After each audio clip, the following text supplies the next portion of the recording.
Hello everyone, इस video में हम लोग समांतर चतुर्भुज के बारे में देखने वाले हैं, जिसे इंग्लिश में पैरेललोग्राम कहते हैं। और देखिए समांतर चतुर्भुज होता क्या है। समांतर चतुर्भुज आपका एक ऐसा चतुर्भुज होता है। आपको पहले चतुर्भुज समझना चाहिए। चतुर्भुज जो होता है 4 रेखाखंड से बंद होता है, चतुर्भुज कहलाता है। और देखिए समांतर चतुर्भुज होता क्या है। समांतर चतुर्भुज एक ऐसा चतुर्भुज समांतर चतुर्भुज एक ऐसा चतुर्भुज होता है जिसमें सम्मुख भुजाओं के दोनों युग्म युग्म मतलब होता है जोड़े, दोनों जोड़े समांतर होते हैं, समांतर चतुर्भुज कहलाते हैं। सम्मुख भुजाओं का मतलब होता है सामने की भुजाएं। जैसे ये दोनों आमने सामने हैं तो ये सम्मुख भुजाएं कहलाएंगी। और युग्म मतलब है इन दोनों की बात हो रही है एक ही में। और मैं आपको एक चीज़ समझा देता हूँ। जैसे समांतर समांतर देखिए होता क्या है। जैसे हमारी ये एक लाइन है, ये वाली लाइन, ये जो आपको दिख रही है, ये ऐसे जो जा रही है, और ये वाली लाइन देखिए ये आगे जा रही है, ये काटेंगे नहीं। मैं इसको इस पेन से आपको बना देता हूँ। ये जो है ये आपकी समांतर है, क्योंकि आप देखिए ये लाइन बढ़ती जा रही है, इसे आप बढ़ाएंगे तो कट नहीं करेगी। वैसे देखिए मैंने ये बनाया और ये बनाया, इसको मैं आगे बढ़ाऊँगा तो ये नहीं कटेंगी, इसीलिए समांतर होते हैं। और समांतर के लिए आपको एक ऐसा चिन्ह मिल सकता है, या उसको ऐसे करके मिल सकता है, ऐसा करके। तो आपको समझ जाना है ये दोनों समांतर हैं। अब देखिए समांतर चतुर्भुज की आपने डिफिनेशन पढ़ ली। अब मैं यहाँ से समझा देता हूँ कि समांतर चतुर्भुज होता क्या है। समांतर चतुर्भुज देखिए, ये समांतर का चिन्ह होता है, ये इसे आप समांतर का चिन्ह मानते हैं, क्योंकि ये जहाँ लगी होते हैं तो आपको समझना है, या इसमें भी एक ही लगी होती है, कभी कभार दो भी मिल जाती हैं, तो इसका मतलब समांतर ही होता है। तो आपको सिंपली यही ध्यान रखना है। और एक बात ध्यान रखना है कि यहाँ AB समांतर है DC और AD समांतर है BC। अब इसका मतलब क्या है, ये आपका समांतर का चिन्ह है। दो रेखाएं आपने अगर ऐसे बना दी, ऐसे सीधी सीधी, तो मतलब कि ये समांतर का चिन्ह हो जाता है। जैसा कि यहाँ बना AB समांतर है DC के, AB जो है समांतर है DC के, मतलब इनको आगे बढ़ाते जाएंगे तो ये आपस में काटेंगे नहीं। जैसे देखिए मैंने ये दो रेखाएं बना ली और ये समांतर हैं, क्योंकि आप देख रहे होंगे कि इनको आगे बढ़ाते जाएंगे तो इनके बीच की दूरी समान रहेगी। और देखिए ये मैं चिन्ह लगा देता हूँ, इससे आपको समझ जाना है कि ये दोनों समांतर हैं, ये दोनों समांतर हैं। और देखिए समांतर है तो इनके बीच की डिस्टेंस भी समान होगी। जैसा देखिए मैंने इस वाली स्केल से इसको खींचा है। कैसे खींचा, देखिए ऐसे रखा है, एक बार इधर से ऐसे खींचा, एक बार इधर से ऐसे खींच दिया, तो देखिए इनके बीच की हर जगह डिस्टेंस आपको समान दिख रही है, तो इसीलिए इनके बीच की हर जगह डिस्टेंस समान होती है। तो आपको ये ध्यान रखना है।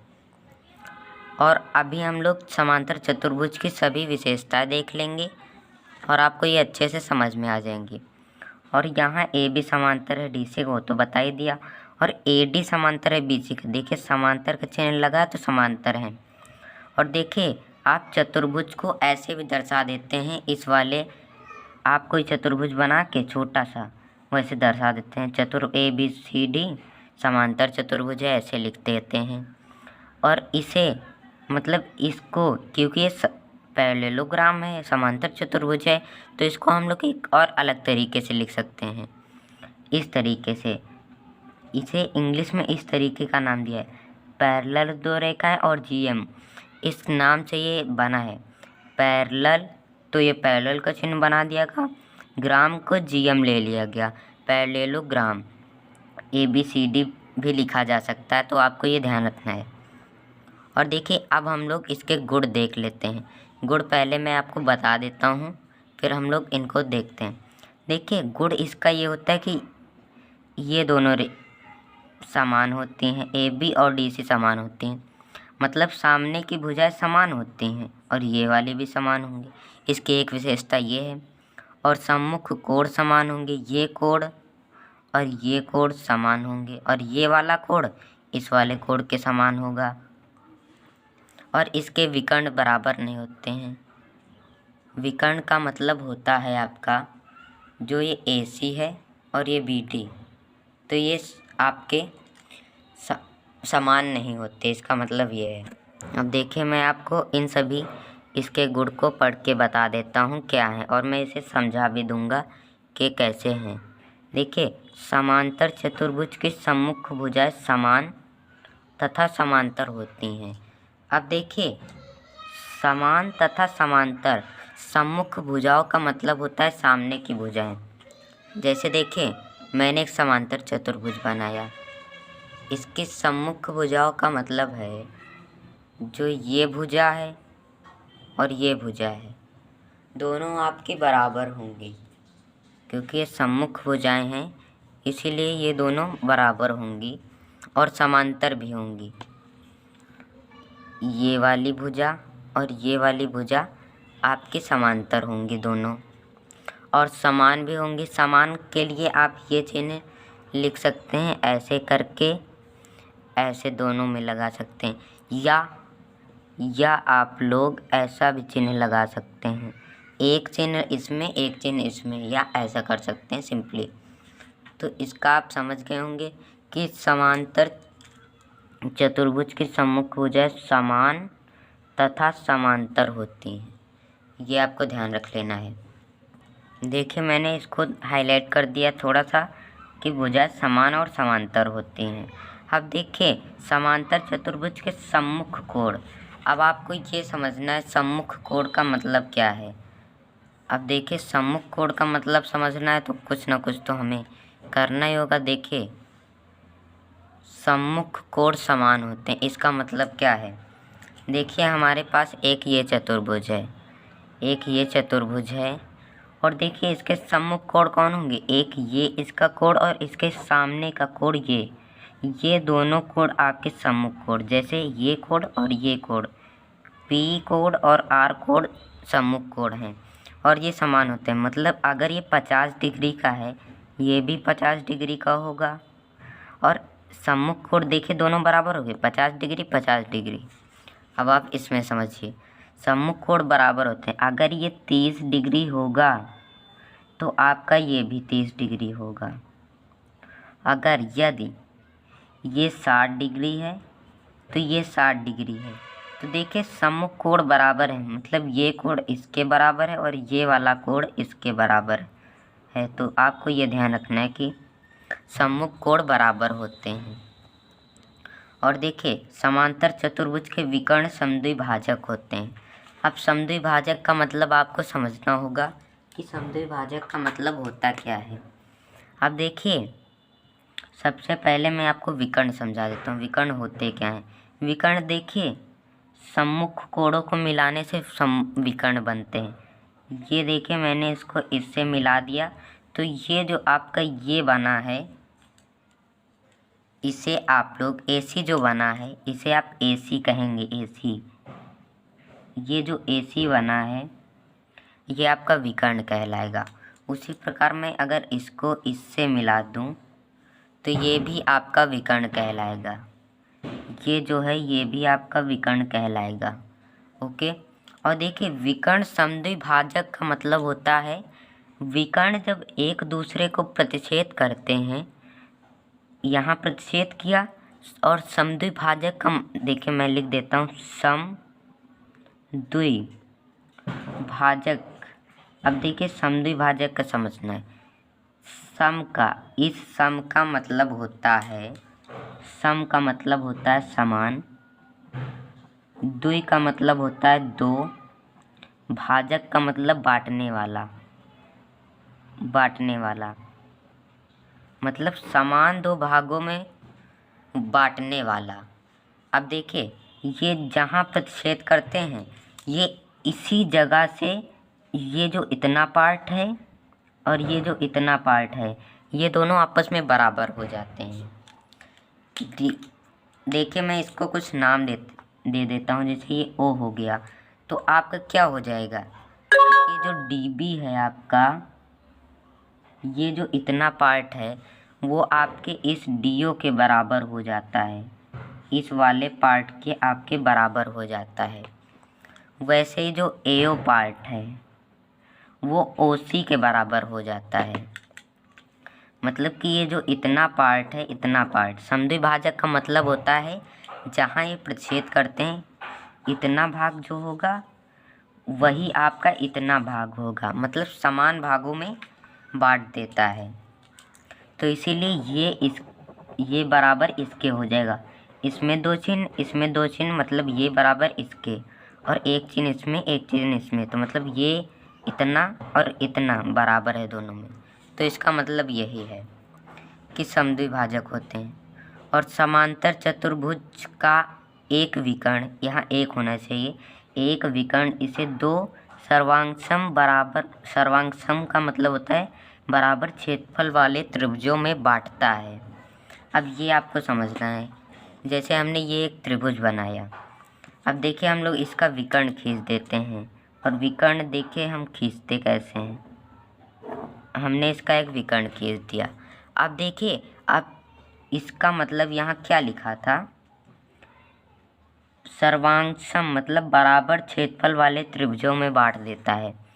मतलब अब जो इसका क्षेत्रफल होगा इसके क्षेत्रफल के बराबर होगा, या सर्वांगसम, सर्वांगसम का मतलब इसकी जितनी सभी भुजाएं हैं वो इसके बराबर, इसके जितने कोण सब इसके बराबर, तो ये होते हैं। अब देखिए कैसे समझिए, जैसे कि अगर ये कोण 35 है तो ये भी आपका 35 हो जाएगा। अगर ये भुजा 5 सेंटीमीटर है तो ये भी 5 सेंटीमीटर होगी, 4 है तो ये भी 4 सेंटीमीटर होगी। ओके, और अगर ये 15 सेंटीमीटर है तो ये इधर भी 15 ही सेंटीमीटर होगा। अगर ये कोण 50 डिग्री है तो ये भी 50 डिग्री होगा, और ये 30 है तो ये भी 30 होगा। मतलब इसका सब कुछ बराबर हो जाएगा, ये पूरा इतना क्षेत्रफल इसके बराबर हो जाएगा इस वाले पार्ट के। मतलब कि ये जो इतना क्षेत्रफल है, जो इस वाले इधर का क्षेत्रफल है, ये पूरा क्षेत्रफल आपका इस वाले क्षेत्रफल के बराबर हो जाएगा। सिंपली मतलब यही है इसका। अब देखिए, समांतर चतुर्भुज के विकर्ण आमने सामने के कोणों को समद्विभाजित करते हैं। अब देखिए, आमने सामने के कोणों को समद्विभाजित करते हैं, इसमें समझ लीजिए। देखिए, जो इसका हम लोग एक विकर्ण खींचते हैं, हम लोगों ने देखिए हम लोग इसका विकर्ण खींचते हैं, हमने इसका विकर्ण खींचा, या विकर्ण ही मानिए। ये जो विकर्ण है, ये इन कोणों को, जो ये कोण होते हैं, इसको मैं अलग कलर से बना देता हूँ। ये जो इतना कोण है और ये जो इतना कोण है, इनको समद्विभाजित करता है। समद्विभाजित का मतलब अभी मैंने आपको बताया, समान 2 भागों में बांटना, तो समद्विभाजित करता है। तो इन 2 कोणों को समान 2 भागों में बांट देता है, समान 2 भागों में बांट देता है। जैसे कि ये पेन है, इसको आप ऐसा कट करें कि जो इधर इस तरफ का पार्ट है वो इस तरफ का पार्ट है। जैसे ये 2 पेन आपस में जुड़े हैं, एकदम सीधे सीधे जुड़े हैं, और इनको मैंने क्या कर दिया, दोनों को कट करके अलग कर दिया, तो दोनों इस प्रकार बन गए और दोनों समान हैं। तो मतलब कि इन दोनों को मिलाकर एक रेखा बनी थी और उसको समद्विभाजित कर दिया, तो ये इतना पार्ट है वो इसके बराबर हो गया। मतलब कि अगर ये 50 सेंटीमीटर है तो ये भी 50 सेंटीमीटर हो जाएगा।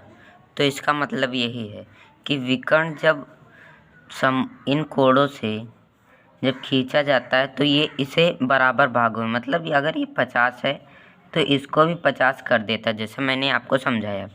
और उसी प्रकार इस कोण में होता है, यदि ये 30 डिग्री है, आप इसे 30 डिग्री मानिए, अगर ये 30 डिग्री है तो ये भी 30 डिग्री होगी, इसका मतलब यही होता है। तो ये आपको ध्यान रखना है। अब देखिए, अब हम लोग देखेंगे, हमने ये वाला भी देख लिया कि कोणों को समद्विभाजित करता है। अब हम ये देखेंगे, समांतर चतुर्भुज के संलग्न कोणों का योग 180 डिग्री होता है। अब देखिए, संलग्न कोण आपको मालूम होनी चाहिए, नहीं मालूम तो इधर देखिए। संलग्न कोण का मतलब होता है जो एक के बाद एक कोण आता है, या क्रमागत कोण कह सकते हैं। जैसे ये कोण आया, इसके बाद ही एक और कोण इधर मिले, या ये वाला कोण या इधर मिले, ये वाला कोड, ये दो हो जाएंगे और ये दो। संलग्न कोड का मतलब होता है दो कोड एक साथ, मतलब एक के बाद दूसरा कोड आ रहा है, जैसे ये कोड और ये कोड, ये संलग्न कोड हैं, तो ये आपको ध्यान रख। और उसी प्रकार देखिए ये कोड और ये कोड, ये भी आपके संलग्न कोड हो जाएंगे। और उसी प्रकार ये कोड और ये कोड संलग्न कोड हो जाएंगे, और ये कोड और ये कोड। अब देखिए संलग्न कोडों का योग 180 डिग्री का क्या मतलब है कि इन दोनों कोडों का योग अगर हम angle D plus angle C करेंगे तो 180 डिग्री आएगा। तो ये आपको ध्यान रखना है कि 180 डिग्री आएगा इनका योग। अब देखिए, अब इसमें आपको एक बात ध्यान रखनी है कि क्रमागत ही कोण होने चाहिए। आप इन और इन कोणों का योग 180 डिग्री नहीं कर सकते, ये आपका गलत हो जाएगा। तो ये कोण और ये कोण, इन्हें ही मिलाकर आपका बनेगा 180 डिग्री, नहीं तो नहीं बनेगा। और ये कोण और ये कोण, इन्हें भी मिलाकर आपका 180 डिग्री ही बनेगा। तो ये आपको ध्यान रखना है। अब ये कोण और ये कोण, इनका भी 180 डिग्री होगा। ये हो गया हमारा। अब देखिए हमने ये भी कर लिया, और समांतर चतुर्भुज के दो क्रमागत कोणों के समद्विभाजक समकोण पर प्रतिच्छेदित करते हुए, ये आपको यहाँ समझना होगा कि जो क्रमागत कोण होते हैं, समांतर चतुर्भुज के दो क्रमागत कोण मतलब एक के बाद एक आना चाहिए, जैसा कि मैंने आपको अभी बताया था। तो ये कोण और ये कोण जब इनके समद्विभाजक आपस में प्रतिच्छेदित करते हैं, जैसे ये दो, इस कोण का समद्विभाजक ये है और इस कोण का समद्विभाजक AO है, तो जब ये प्रतिच्छेदित करते हैं तो ये 90 अंश का कोण बनाते हैं। ये आपको ध्यान रखना है। ये इसका सिंपली मेथड हो जाएगा। ये इसी तरह की आपको छोटी छोटी बातें सभी ध्यान रखनी है। समांतर चतुर्भुज के सभी भुजाओं का वर्ग, भुजाओं के वर्गों का योग उसके विकर्ण के वर्ग के योग के बराबर होता है। आप इसमें समझिए, इसमें लिखा है उसके विकर्ण के वर्ग के योग के बराबर होता है, मतलब जो इन भुजाओं का वर्गों का योग होता है, जैसे मैंने ये त्रिभुज ले लिया और इसको मैं लिखता हूँ AB का स्क्वायर प्लस BC का स्क्वायर प्लस CD का स्क्वायर प्लस AD का स्क्वायर, ये बराबर होगा विकर्णों के वर्गफल के, मतलब CA square plus DB square. इसमें लिखा है विकर्ण के वर्गों के योग के बराबर होता है, तो सिंपली यही इसका हो जाए। और आपको ये ध्यान रखना है, समांतर चतुर्भुज के कोणों के समद्विभाजक एक आयत बनाते हैं, मतलब इस तरीके से ये इसका समद्विभाजक इधर आया ऐसे, और इसका समद्विभाजक इधर गया और इधर गया इधर, तो ये बीच में जो आपका आयत बनता है, ये बीच में जो चतुर्भुज बनता है उसे आयत कहते हैं। सिंपली यही था समांतर चतुर्भुज के गुण। और देखिए मैं आपको एक बार फिर से दिखा देता हूँ, चाहे तो आप लोग इसका स्क्रीनशॉट ले सकते हैं। देखिए आप इसको देख लीजिए, समांतर चतुर्भुज आप पहले इतना ले लीजिए, और इसको आपको ये ज़रूर देखना है क्योंकि ये जो सभी हैं ये आपके काफ़ी इम्पोर्टेंट है। तो आप पहले यहाँ ले लीजिए और फिर यहाँ ले लीजिए। तो चलिए आज की वीडियो हमारी यहीं तक थी। तो इस वीडियो में हमने गुण और इसकी सभी विशेषताएं देख ली, और देख लिया समांतर चतुर्भुज होता क्या है। तो अगर आपको ये वीडियो अच्छी लगी है तो आप हमारे चैनल को सब्सक्राइब और वीडियो को लाइक कर दीजिएगा, क्योंकि हम लोग इसी प्रकार की छोटी से छोटी बात इस चैनल पर लाते रहते हैं। तो धन्यवाद।